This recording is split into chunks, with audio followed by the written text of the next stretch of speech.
Assalamualaikum warahmatullahi wabarakatuh. Para pemirsa, baik pemirsa yang baru saja menemukan channel ini maupun yang lama, jumpa kembali bersama saya Muhammad Nurdin dalam channel Manasik Haji Gratis ya. Semoga channel ini bermanfaat untuk menambah wawasan dan untuk menambah ilmu bagi Anda semua yang belum, akan, sedang atau telah melaksanakan haji dan umroh. Kali ini saya akan membahas sebuah topik yang sangat menarik, yaitu manasik umroh. Kenapa saya beri judul manasik umroh? Karena memang bulan-bulan di luar bulan Dzulhijjah Ka'bah tetap ramai. Dan sampai hari kiamat Ka'bah itu tetap ramai. Jadi orang-orang yang umroh dari seluruh dunia itu datang pergi, datang pergi, datang pergi, datang pergi. Tidak pernah sepi Ka'bah itu ya, subhanallah. Nah, kadang di masyarakat ada kesan bahwa jangan ikut travel ini mahal, jangan ikut travel ini nggak bagus, ikutin saja yang murah, yang murah, yang murah. Nah, ini bagaimana sebenarnya? Kok ada yang harganya mahal, ada yang harganya murah? Para pemirsa yang disayangi oleh Allah Subhanahu Wa Taala, bahwa sesungguhnya mahal dan murah itu sangat relatif, ya, sangat relatif. Karena sangat tergantung dengan pertama pesawat. Ya, pertama pesawat. Kalau pesawatnya itu langsung dari Indonesia langsung ke Madinah, tentu pesawat ini akan lebih mahal dibandingkan dengan pesawat yang transit. Apakah transit di Bombay, apakah transit di Oman, apakah transit di Abu Dhabi, ya jelas harga pesawatnya beda, ya. Apalagi kalau pesawat Garuda, pesawat Saudi Arabian itu biasanya langsung ke Madinah, ya. Jadi itu sangat tergantung jenis pesawatnya. Maka jangan buru-buru mengatakan murah dulu, jangan buru-buru mengatakan mahal dulu. Yang kedua, jarak dari hotel ke haram. Dari hotel tempat kita menginap sampai ke Masjidil Haram itu jaraknya seberapa? Kalau yang murah pasti jaraknya jauh. Pasti jaraknya jauh, ya. Di atas 1 kilometer. Ya, sehingga dia harus jalan dulu ya 1 kilo. Atau minimal 500 meter lah, 500 meter ya. 500 meter jalan kaki. Atau naik taksi ya, naik taksi dengan membayar taksi sekitar 2-5 real per orang. Ya, kalau rombongan mungkin bisa lebih murah ya kalau naik taksinya rombongan. Jadi yang jelas hotelnya jauh. Tapi kalau yang Anda katakan mahal itu biasanya hotelnya dekat. Ya, hotelnya antara 100 meter sampai 150 meter. Nah, itu yang kedua. Jadi yang pertama pesawat, yang kedua hotel. Yang ketiga lama, ya, lama perjalanan. Pada umumnya travel umroh itu 9 hari, ya. 9 hari kalau sampai transit dulu, dan memang rata-rata transit dulu. Berarti 3 hari perjalanan, ya. Sehari berangkat, sehari pulang, sehari untuk transit, ya. Apakah di Bombay, apakah di Oman, apakah di Abu Dhabi, wallahu a'lam, ya. Kemudian berarti 3 hari di Mekah dan 3 hari di Madinah, ya. Jadi 3 hari di Mekah, 3 hari di Madinah, dan 3 hari untuk pulang pergi plus transit, ya. Dan inilah yang saya katakan tadi seperti mimpi, ya, hanya sebentar saja. Itu pada umumnya 9 hari. Tapi kalau yang Anda katakan mahal itu biasanya antara 15 hari, ya. Minimal 12 hari, minimal 12 hari, bisa sampai 15 hari, ya. Kalau diambil dengan travel pulang pergi pesawat 2 hari. Berarti kalau 15 hari dikurangi 2 berarti 13 hari. Ya, 13 hari dibagi 2 Mekah dengan Madinah, ya. Misalnya di Mekah 7 hari, di Madinah 5 hari, ya. 7 sama 5 berarti 12. Nah, ada sisa sehari. Nah, sisa sehari inilah biasanya ya digunakan untuk tur, ya. Ada yang ke Mesir, ada yang ke Turki, ya, dan lain-lain, tergantung jenis travelnya, ya. Ada yang turnya ke Turki dan ada turnya ke Mesir. Nah, ini termasuk menambah biaya juga, sehingga wajar kalau menurut Anda ini mahal, ya. Maka jangan buru-buru mengatakan murah, jangan buru-buru mengatakan mahal, ya. Yang penting kalau Anda mau umroh, carilah travel yang terpercaya, yang bonafit, ya. Jangan sampai yang punya track record yang jelek, yang sering muncul di televisi, yang kemudian jamaahnya terlantar, terkatung-katung. Ada yang terkatung-katung di Malaysia, ada yang terkatung-katung di Bangkok, ada yang terkatung-katung di mana. Nah, itu jangan sampai, ya. Jadi usahakan untuk mencari travel yang terpercaya. Nah, tentu Anda harus melalui orang-orang guru-guru, ustadz-ustadz yang punya hubungan dengan travel itu yang bisa dipercaya ya. Nah jadi itu kalau masalah murah dan mahal itu sangat relatif ya, dan tentu saya menganjurkan untuk jamaah haji maupun umroh usahakan untuk tidak berhutang ya. Jadi meskipun sebagian ulama mengatakan boleh berhutang, kemudian nanti pulang dari umroh itu baru dibayar dari dilunasi, pokoknya berangkat dulu, setelah pulang baru bayar utang ya. Ada utang ke bank, ada utang ke berbagai macam finance ya. Nah, meskipun sebagian ulama ada yang membolehkan, tapi saya menyarankan jangan ya. Karena apa? Karena sesungguhnya Rasulullah sendiri tidak begitu suka dengan orang-orang yang suka hutang ya. Hal ini terbukti dari beberapa keterangan hadis yang sahih yang saya baca, bahwa ada sahabat ya, ada sahabat yang meninggal dunia kemudian dia membawa hutang, maka Rasulullah tidak mau menyolati ya. Rasulullah tidak mau menyolati.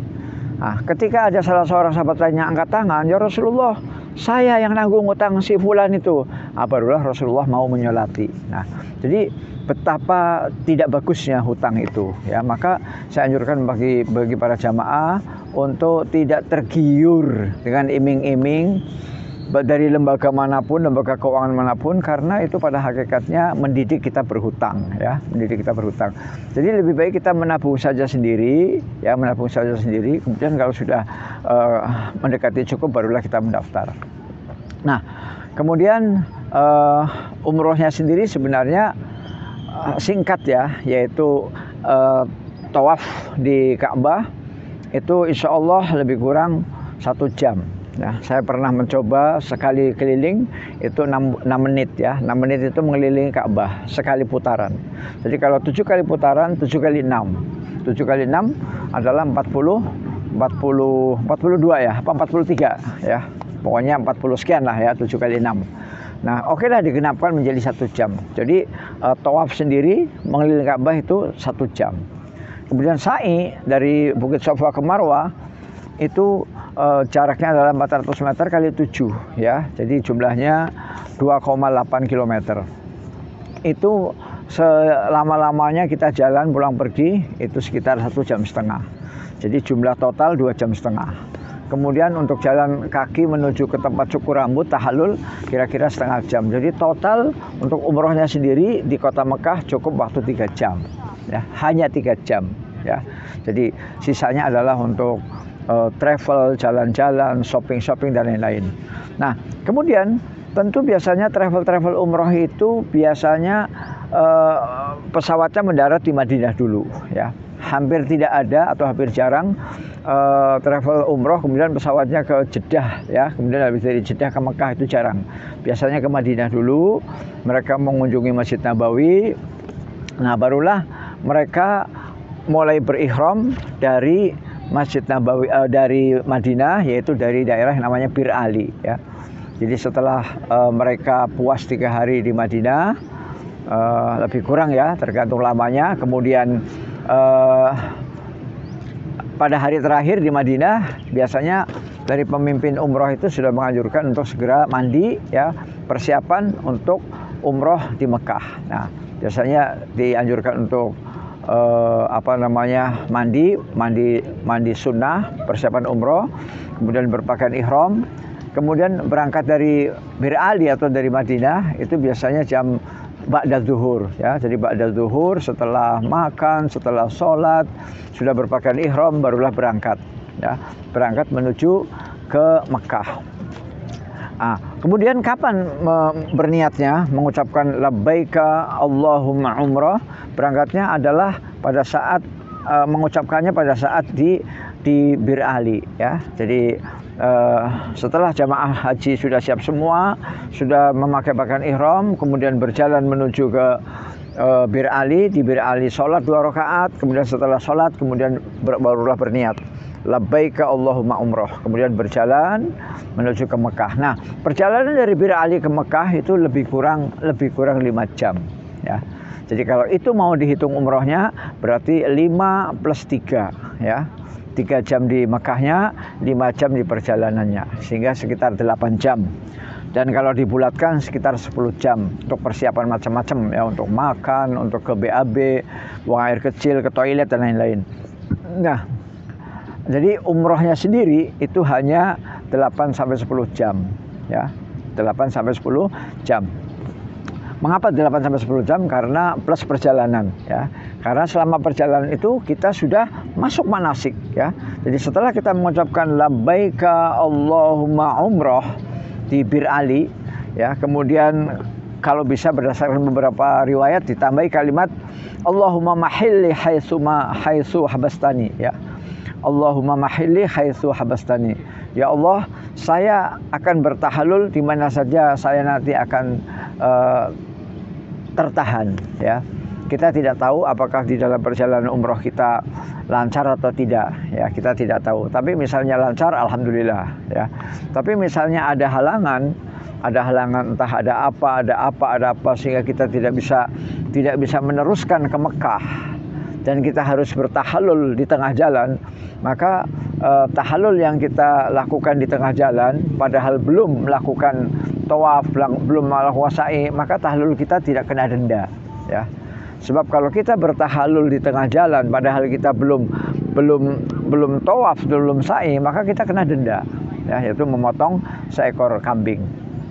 Nah, kalau kita sudah mengucapkan Allahumma mahilli haitsu habastani, ya Allah, saya akan bertahalul di mana saja Engkau menahan saya ya. Artinya ketika ada halangan, wallahu a'lam bishawab, halangannya apa, kemudian kita tidak bisa meneruskan ke Mekah dan kita harus bertahalul di tengah jalan, maka di situ kita tidak dikenakan denda ya, tidak dikenakan memotong kambing ya. Baik, seperti biasa yang sudah pernah saya sampaikan di video-video sebelumnya, maka Anda dipersilakan untuk membuka kembali video saya tentang tawaf ya, karena untuk umroh ini acaranya hanya 2 ya, berihram, kemudian tawaf, kemudian sa'i ya, dan tahallul ya. Nah, untuk berihram tadi sudah saya katakan dari Bir Ali, kemudian apabila kita sudah sampai di Mekah, biasanya ba'da Isya ya, sampai di Mekah. Nah, ba'da Isya itu kalau di Indonesia kan ba'da Isya jam 8 ya, di kita di Indonesia. Tapi kalau di Mekah ba'da Isya itu sekitar setengah 10 ya, setengah 10. Nah, disitulah kita sudah sholat maghrib, sudah sholat Isya, sudah dijama, sudah makan, sudah ke toilet, sudah memperbarui wudhu, barulah kita keluar dari hotel lebih kurang jam 10 ya. Dari hotel kita keluar menuju ke Masjidil Haram untuk melaksanakan tawaf, disambung dengan sa'i, disambung dengan tahallul, lebih kurang 3 jam dan selesai jam 1 malam ya. Jam 1 malam biasanya kita selesai, sudah cukur gundul, kemudian pulang ke hotel dalam keadaan capek ya, capek. Nah, sehingga banyak juga yang subuhnya kesiangan ya, karena begitu capeknya habis tawaf, habis sa'i, kemudian pulang ke hotel lebih kurang antara jam 1 sampai jam 2 ya. Baik, ya tentu ini silahkan di manage waktunya ya, bagaimana supaya kita bisa pulang ke hotel jam 1 jam 2 tapi kita juga masih bisa bangun subuh ya. Nah, ini silahkan diatur. Nah, adapun tata caranya sama persis dengan video yang sudah saya sampaikan, yaitu untuk tawaf kita mengelilingi Ka'bah 7 kali ya, diawali dari Hajar Aswad, dan Hajar Aswad itu lurus dengan lampu hijau yang ada di Masjidil Haram ya. Jadi di Masjidil Haram nanti ada lampu hijau. Lampu hijau itu kalau kita luruskan maka lurus dengan sudut Hajar Aswad. Karena Ka'bah itu kan kotak ya, kotak ada 4 sudut ya. Lebih kurang Ka'bah itu menghadap ke arah timur ya, lebih kurang ya. Pintu Ka'bah menghadap ke arah timur. Nah, sudut Hajar Aswad adalah di samping kanan pintu ya. Jadi itu adalah sudut Hajar Aswad. Kemudian sudut atau rukun yang kedua, pada saat kita mulai memutar itu kita ketemu rukun yang kedua ya, pojok yang kedua, yaitu rukun Irak ya, Iraki ya. Jadi rukun Iraki adalah rukun yang kedua. Nah, kemudian berikutnya yang ketiga adalah rukun Syami ya, Syami ya. Kemudian barulah yang keempat rukun Yamani ya. Jadi ada 4 rukun ya, ada 4 sudut, ada 4 pojok.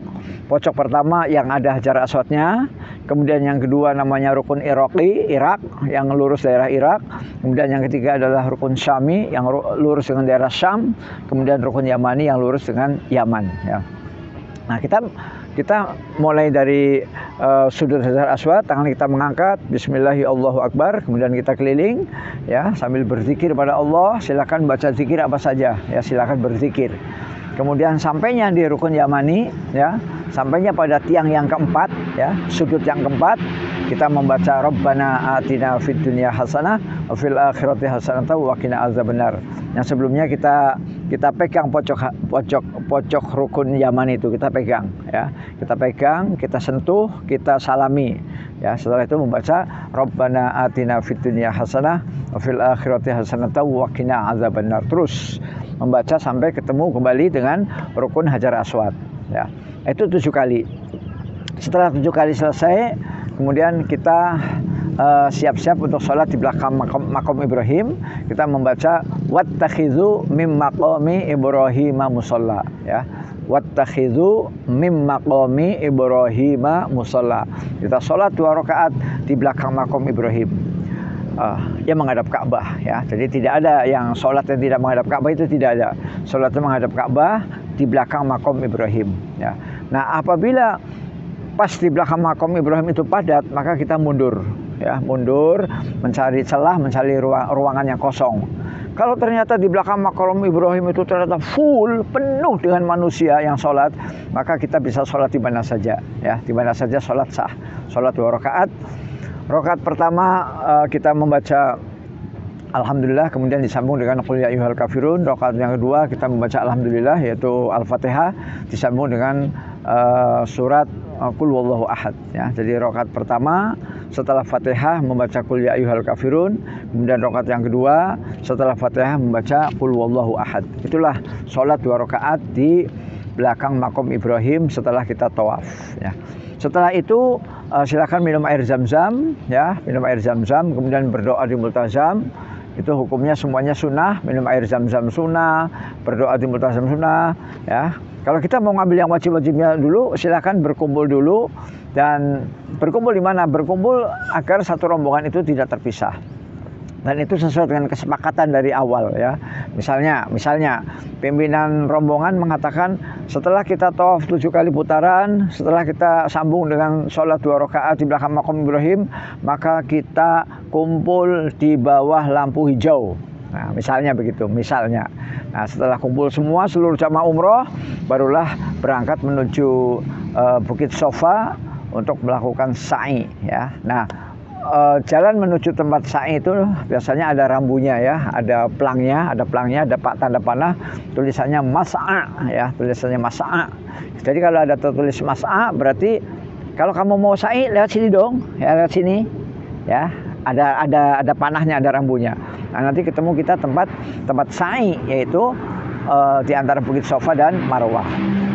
Nah, kemudian di Bukit Sofa kita menghadap ke Ka'bah, menghadap ke kiblat, kemudian kita mengangkat tangan, kemudian kita berdoa, ya, berdoa Allahu Akbar, Allahu Akbar, Allahu Akbar, la ilaha illallah wahdahu la syarikalah, lahul mulku wa lahul hamdu wa huwa ala kulli syai'in qadir, la ilaha illallah wahdah anjaza wa'dah wa nasara 'abdah wa hazamal ahzaba wahdah. Itu dibaca 3 kali, ya, dibaca 3 kali. Posisi tangan seperti berdoa, kemudian di sela-sela 3 kali itu kita berdoa juga, berdoa sesuai dengan hajat kita kepada Allah, kita ingin minta apa. Nah, itu di Bukit Sofa. Setelah kita membaca zikir tadi 3 kali yang diselingi dengan doa, barulah kita turun dari bukit, kemudian jalan kaki menuju ke Bukit Marwah, ya. Nah, selama kita jalan kaki, kita berzikir kepada Allah Subhanahu wa taala, ya, berzikir, ya. Kemudian apabila ketemu dengan lampu hijau, kita jalan cepat, ya, lari cepat, ya. Jalan cepat, agak lari lah, ya, lari cepat. Ini biasanya dilakukan oleh laki-laki. Nah, adapun wanita tidak wajib, ya. Kemudian sampailah di Bukit Marwah, sampai di Bukit Marwah kita menghadap kiblat, kemudian berdoa seperti tadi, ya. Setelah berdoa seperti tadi, berzikir seperti tadi, barulah turun, kemudian berjalan menuju Sofa, ya. Jadi sekali perjalanan dari Sofa ke Marwah itu 1 putaran, dari Marwah ke Sofa itu juga 1 putaran, ya. Jadi sehingga kalau dari Sofa kembali ke Sofa lagi, maka berarti 2 putaran, ya. Jadi tinggal dihitung saja sampai 7, ya. 1, 2, 3, 4, 5, 6, 7. 7 terakhir di Marwah. Nah, kalau sudah sampai 7 berarti sudah selesai tugas kita. Tinggal keluar dari Masjidil Haram, kemudian mencari hotel yang di bawahnya banyak tukang cukur, kemudian kita cukur ya, cukur gundul lebih baik. Karena kalau kita cukur gundul botak, maka akan didoakan oleh Rasulullah 2 kali ya. Tapi kalau kita tidak cukur gundul, maka kita hanya didoakan sekali ya, didoakan sekali. Nah, tentu berbeda ya antara didoakan sekali dengan didoakan 2 kali, 3 kali tentu beda ya. Jadi kalau yang ingin didoakan lebih dari sekali, maka yang paling bagus itu untuk ta'alul itu cukur botak ya, gundul ya. Adapun untuk perempuan cukup dipotong rambutnya, ujung rambutnya sepanjang ruas jari ya, ruas jari. Nah, demikianlah untuk manasik umroh. Mudah-mudahan Anda yang mau umroh bisa memahami secara garis besar, dan kepada Anda saya harapkan untuk bisa like, share, and subscribe. Assalamualaikum warahmatullahi wabarakatuh.